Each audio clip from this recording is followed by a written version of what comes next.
여러분 안녕하십니까. 경북 예천 수해 현장에서 실종자를 수색하다 순직한 해병대 고 최수근 상병의 시신이 지난밤 수습됐습니다. 빈소가 마련된 포항 해병대 1사단에서는 오늘 오후부터 유가족과 지인들의 조문이 시작됐습니다. 아들의 사진 앞에서 어머니의 눈물이 멈추지 않았습니다. 배현정 기자입니다. 하나뿐인 아들을 떠나보낸 모친은 아들의 영정사진 앞에서 또다시 무너졌습니다. 해병대 사령관의 손을 잡고 한동안 눈물만 흘렸고 일이 터지고 뒷수습만 하는 군 당국을 원망하기도 했습니다.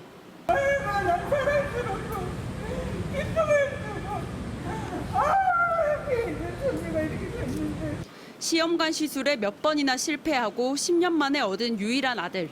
그 소중한 아들을 잃은 모친의 절규가 울려 퍼지자 빈소는 눈물바다가 됐습니다.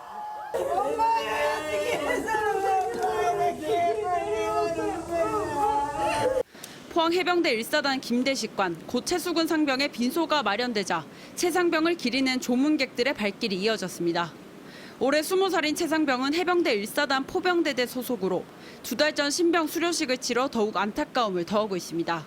지인들은 전북 정읍에서 빈소까지 한 걸음에 달려왔습니다. 이들은 최 상병이 입대 전 아르바이트를 해 번 돈으로 어머니 생신에 소고기를 사온 착실한 외아들이었다며 고인을 회상했습니다. 대부분 아이들은 늦게 오면 택시라도 타고 오는데 이제는 군대 가야 된다, 운동을 해야 된다. 그래서 한 30분 정도 걸어서 그 늦은 시간에도 걸어와서. 국방부 장관도 직접 조문하고 고인의 명복을 빌었습니다. 네, 우리 국민과 군을 위해 헌신한 최수근 상병을 영원히 기억할 수 있도록 필요한 조치를 다 해나가겠다 이렇게 말씀드렸습니다.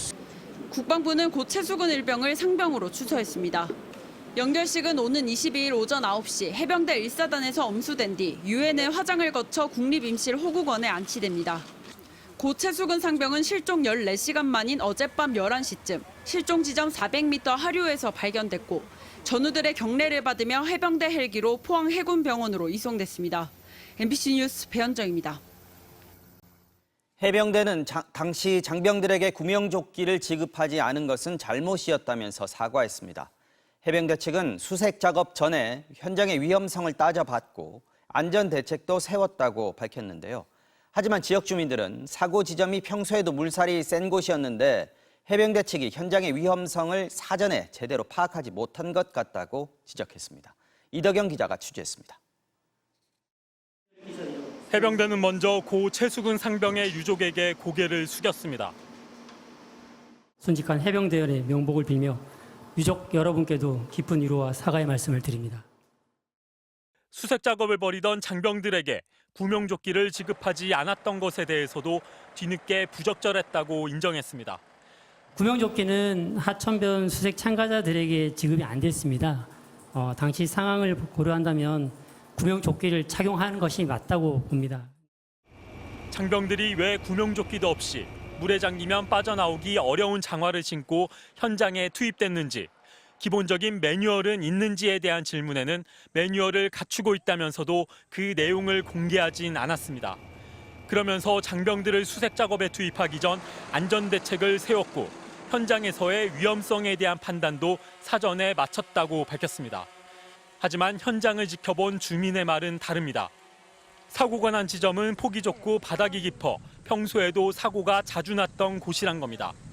물이 그게 바다에 돌게 받쳐가지고 이래 돌면서 가요, 그게. 회오리처럼 되는 건가요? 그렇죠. 물살이 좀 센 편이고 주민들한테 좀 언제 그 자문이라도 좀 받았으면 안 좋겠나. 해병대가 지역적인 특성을 파악하지 못하고 무리하게 병력을 투입해 사고가 났다는 지적입니다. 게다가 기본적인 장비도 없이 물에 들어간 모습이 불안했다고 합니다. 일반 뱀들이 위에는 이제 그 추링복인지 모르겠습니다만 있고 밑에는 군복을 입고 복장이 저래서 되겠나 싶은 생각이 들더라고요.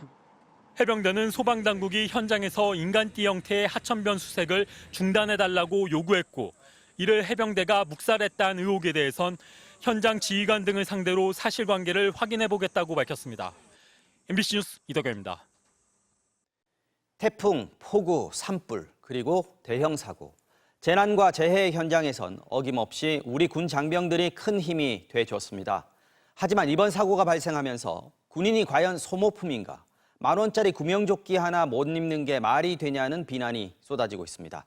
고되고 위험한 현장에 대책 없이 군병력을 동원하는 걸 언제까지 반복해야 하는지 이제는 달라져야 한다는 목소리가 커지고 있습니다. 이어서 홍익표 기자입니다. 군은 오늘도 집중호우 피해 지역에 인력과 장비를 대대적으로 투입했습니다. 장병 1,200여 명과 장비 640여 대를 투입해 실종자 수색과 피해 복구 등을 지원할 예정입니다. 태풍과 폭우, 산불 같은 대형 재난이 닥치면 현장에는 언제나 군 장병이 투입됩니다. 청주 지하차도 참사에서는 육군 특전사가 투입돼 수색에 나섰고 지난해 태풍 흰남노 피해 현장에선 해병대 장갑차가 나타나 주민들을 구했습니다. 빠른 시간에 많은 인력을 투입할 수 있어 큰 도움이 되지만 장비와 전문성이 부족한 건 문제로 꼽힙니다. 육군이 제공한 한 사진에선 목장갑을 낀 병사들이 삽을 들고 하천변에서 수색을 하고 있습니다. 반면 소방대원들은 안전모와 장비를 갖추고 수색 작업을 합니다. 무릎 높이 정도까지 올라온 물에서도 소방대원들은 구명조끼를 입고 구조 활동을 벌였습니다. 구명조끼 없이 물속에서 수색하는 군인과 달리 소방대원들은 로프로 먼저 안전을 확보한 뒤 작업에 나섭니다. 군인들은 전투를 하는 데 특화될 뿐이지 구조 작업엔 전문성이 떨어지는 만큼 할 수 있는 것과 할 수 없는 것을 철저하게 나눠 임무를 부여해야 한다는 지적입니다. 수색을 하려면 전문가가 제대로 된 장비를 갖추고 들어갔어야 되는데 그거를 이제 비전문가들한테 맡겼다는 것도 이제 좀 문제가 있죠. 구체성을 띈 안전 지침의 여부도 짚어볼 부분입니다. 국방부는 안전을 확보한 가운데 지원 태세를 유지하라는 지침을 각 군에 내려보냈고 해병대도 재난 현장 조치 매뉴얼이 존재한다는 사실은 밝혔습니다. 다만 세부적인 지침이라고 보긴 어려워 현장 지휘관의 판단에 맡기는 경우가 많을 수밖에 없습니다. 전형적인 인재로 군에 대한 비난이 쏟아지고 있는 가운데 해병대 홈페이지엔 언제까지 이런 사고가 나야 하냐, 동네 마트 10,000원짜리 구명조끼도 군인은 입을 수도 없냐는 게시글이 이어졌습니다. MBC 뉴스 송익표입니다. 예천 수해 현장에선 오늘도 남은 실종자 3명을 찾기 위한 수색이 계속됐습니다. 해양경찰도 수색에 처음 합류했습니다. 수색에 나선 대원들은 안전에 한층 주의를 기울이는 모습이었습니다. 김서영 기자가 현장에 다녀왔습니다. 소방대원들이 무릎까지 오는 하천 상류를 천천히 걸으며 실종자 찾기에 나섭니다.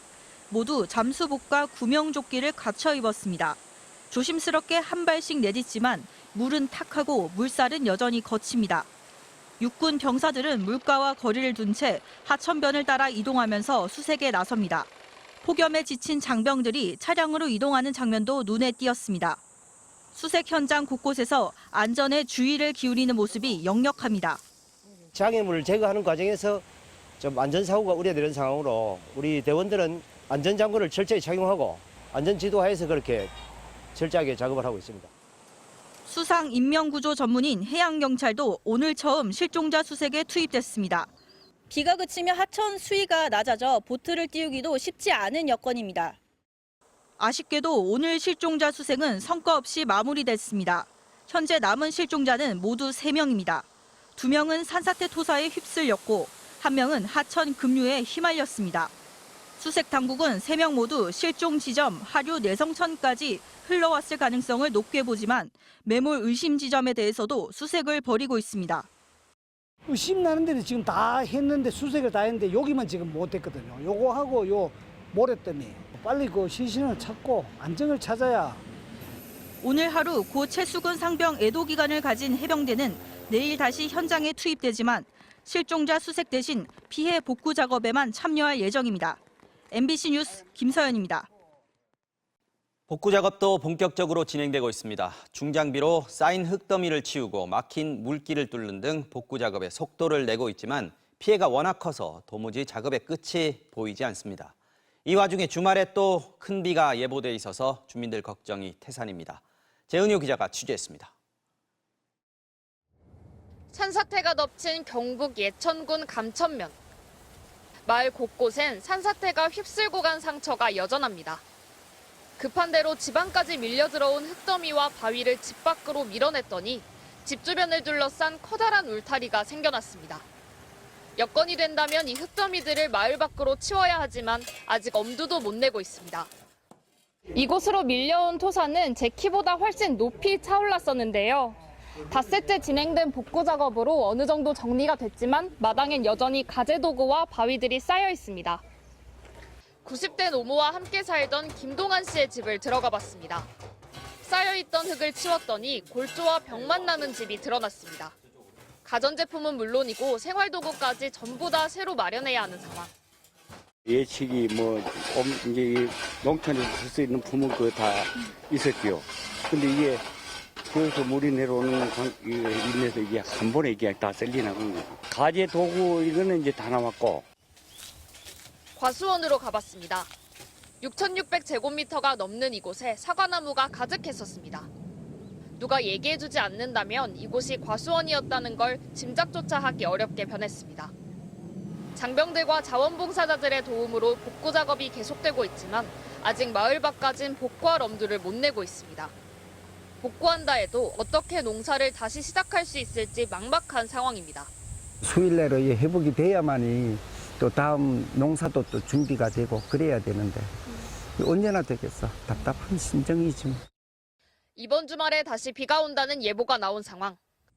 이번엔 얼마나 올지, 지금까지 한 복구 작업이 소용없게 되는 건 아닌지 수해민들의 한숨은 계속되고 있습니다. MBC 뉴스 최은유입니다.